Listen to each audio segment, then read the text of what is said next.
खुलुमबाय बेयो बड'लेण्ड इंखं टेलिभिजन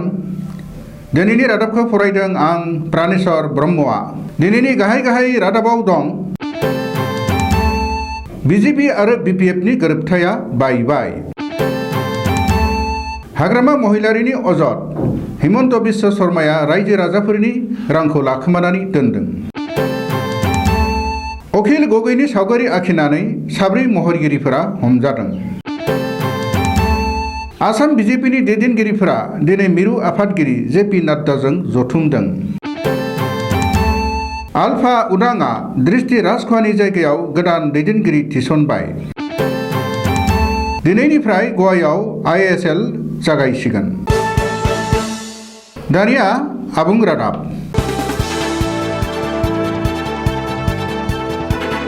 मिरुआव आरो आसामाव जथाय सरकार खुंनाय बीजेपी आरो बीपीएफनि गोरोबथाया बेखिनियावनो थुंगेबाय माखासे सम सोंखारिलायनाय आरो गोख्रों अजद होलायनायनि उनाव बीजेपी आरो बीपीएफनि सोमोन्दोआ बायबाय बबेखानि बीजेपी बीपीएफआ गावजों गाव सोंखारिलायनाय आरो जाख्ल'नायनि अजद होलायनायखौ नुनानै मोननै जथायारि दोलोनि गोरोबथाया बायनो हासिगौ होननानै सावरायगासिनो थानायखौ नुनो मोन्दोंमोन आरो दा बेनो थार सैथो जामारबाय आसामनि गोहोगोरा मन्त्रि आरो नेदानि लिंथुमगिरि डॉ हिमन्त बिश्व शर्माया बृहस्पतिबार खालि खौरांगिरि मेल खुंनानै बीजेपी बीपीएफ गोरोबथाया गैला होननानै फोसावदों खौरांगिरि मेलाव मन्त्रि हिमन्त बिश्व शर्माया बुंदों दि थांनाय 2016 मायथाइनि विधानसभा बिसायख'थिनिफ्राय 5 बोसोरनि थाखाय बीजेपीआ बीपीएफजों गोरोबथा खालामदोंमोन बे बोसोरबाया बारग'लांनायनि उनाव बीजेपीआ बीपीएफजों फिन गोरोबथा खालामलिया बेजों लोगोसेनो 2021 मायथाइनि विधानसभा बिसायख'थियाव बीटीसीनि मोन 12 बियाबावबो बीजेपीआ बिजाथि दैखांगोन होननानै मन्त्रि शर्माया फोसावदों ओरैहाय दिल्लीयाव बानजायनो गोनां बीजेपीनि जथुम्मायाव बीजेपी आरो बीपीएफनि गोरोबथाखौ लानानै जेबो सावरायनाय जानाय नङा होननानैबो हिमन्त बिश्व शर्माया खौरांगिरि मेलाव बुंदों थांनाय बृहस्पतिबारखालि चिरां जिल्लानि बेन्दोंआव थानाय काजलगावआव बीपीएफ दोलोनि मोनसे सुबुंगौमा बानजायनाय जायो दोलोनि बे सुबुंगौमायाव गाहाय आलासि महरै बाहागो लानानै बीपीएफनि गाहाय हाग्रामा महिलारिया बीजेपी आरो मन्त्रि डॉ हिमन्त बिश्व शर्माखौ गोख्रों रावजों सावरायनानै बुंदों दि बीटीसीनि हालामनि रायजो राजाफोरनि रांखौ आं सासे मावजि बायदि जाख्ल'दों होननानै हिमन्त बिश्व शर्माया रायजो राजाफोरनि सिगाङाव आंखौ बानसावदों नाथाय गावसोर बीटीसी जौगाखांनायनि थाखाय हरनाय 1,000 कौटि रांनि गेजेराव 600 कौटि रांखौल' हरनानै 400 कौटि रांखौनो लाखुमादों बबेखानि बे मेलावनो हाग्रामाया हिमन्त बिश्व शर्माखौ मोनसे जायगायावनो थाथेरनो हायै बैयाव बारलाय खालामग्रा मासे मोख्रा होननानैबो बुंदों मख'नो गोनांदि काजलगावआव खुंनाय बीपीएफनि बे सुबुंगौमायाव हाग्रामा महिलारिजों लोगोसे मन्त्रि चन्दन ब्रह्म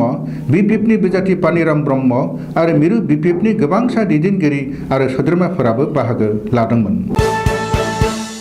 कृषक मुक्ति संग्राम समितिनि गाहाय बोसोनगिरि आबादारि दैदेनगिरि अखिल गगैनि सावगारि आखिनानै साब्रै महरगिरिफोरा पुलिसजों हमजादों बे जाथाया बृहस्पतिबारखालि गुवाहाटी नोगोरमानि लालमाटियाव जादों सुलुङाव मिथिनो मोननाय बादिब्ला अंग आर्टनि कालेक्टिभ मुंनि फसंथाना लालमाटियाव थानाय फ्लाइअभारनि वालाव आबादारि दैदेनगिरि अखिल गगैखौ मदद खालामनानै आरो बिथांनि हगारनांगौनि दाबि खालामनानै अखिल गगैनि सावगारि एरखांदोंमोन नाथाय वालाव अखिल गगैनि सावगारि आखिनायनि खौरांखौ मोननायनि उनावनो पुलिस बिफाना होबथायो आरो उननि समाव साब्रैबो महरगिरिफोरखौ हमनानै बशिष्ठ थानायाव लानानै थांनाय जायो ओरैहाय अखिल गगैनि सावगारि आखिनायनि महरगिरिफोरखौ पुलिसा एरेस्ट खालामाखै जाथायनि बागै सोंथि सोंनो थाखायसो थानायाव लाबोनाय जादों होननानैबो बशिष्ठ पुलिसा बुंदों बे जाथायनि उनाव महरगिरिफोरा गावसोर आखिनाय अखिल गगैनि सावगारिखौ खोमोरफिननो गोनां जायो मख'नो गोनांदि वालाव जुबिन गार्ग आरो बाबुनि सावगारि आखियोब्ला बाख्नायनाय जायो नाथाय अखिल गगैनि सावगारि आखियोब्ला पुलिसजों एरेस्ट खालामजायो होननानै आसाम नाङै सावरायनायबो सोलिगासिनो दं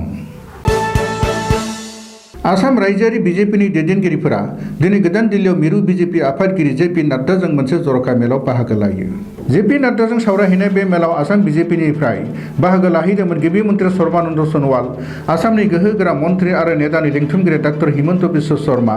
रायजोआरि आफादगिरि रन्जित कुमार दास आरो रायजोआरि बीजेपीनि आफादारि नेहाथारि फणीन्द्रनाथ शर्मा मोना बबेखानि बे जथुमाव आसामनि आथिखालनि थासारि आरो फैबाय थानाय विधानसभा बिसायख'थि आरो गुबुन दोलोफोरजों गोरोबथाखौ लानानै माखासे गोनांथार बिथिंनि बागै सावरायनाय जादों होननानैबो मिथिनो मोननाय जादों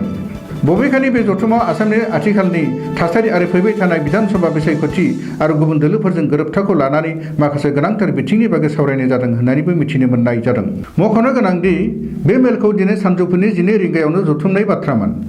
नाथाय माखासे एंगारहायै जाहोननि थाखाय मोननैसो घन्टा फावसायनो गोनां जायो। परेश बरुवाया दैदेननाय आलफा उदांआ सासे गोदान लेङाइ गाहाय दैदेनगिरि थिसनबाय।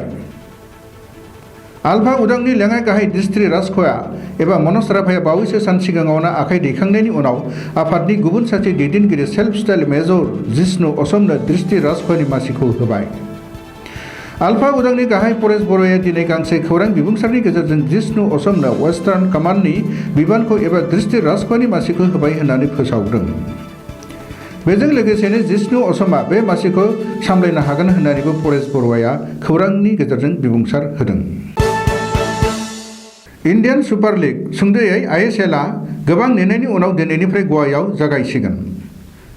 कर'ना भाइरासनि माखासे नेमखान्थि आरो प्रट'कलखौ मानिनानै दिनैनिफ्राय गवायाव आइएसएल जागायसिगोन। सिगांनि बोसोरफोरनि रुजुनायाव आलादायै देग्लायनि आइएसएलखौ बानजायगोन। गवानि मोनथाम स्टेडियामावल' देग्लायनि आइएसएल मेचखौ गेलेनाय जागोन। सुलुङाव मिथिनो मोननाय बादिब्ला देग्लायनि आइएसएलआव माखासे नेमखान्थिफोरखौ कर'ना भाइरासनि थाखाय सोलायनाय जादों। नायग्राफोर गैयाजासेनो देग्लायनि आइएसएलखौ गवानि मोनथाम स्टेडियामाव गेलेनाय जागोन। मोन 11 टीमआ बे बादायलायनायाव बाहागो लागोन। दिनै मोनाबिलिनि 7:30 रिंगायाव केरेला ब्लास्टार आरो महन बागाननि गेजेराव जागायनाय मेचखौ गेलेगोन। मख'नो गोनांदि नर्थ इस्ट इउनाइटेड एफसिनि जागायनाय मेचआ गाबोन जागोन। गाबोन मोनाबिलिनि 7:30 रिंगायाव नर्थ इस्ट इउनाइटेड एफसिआ मुम्बाइ सिटीनि हेंथायै गेलेगोन। दिनैनि रादाब फरायनाया एसेनोसै। गोजोन्थों।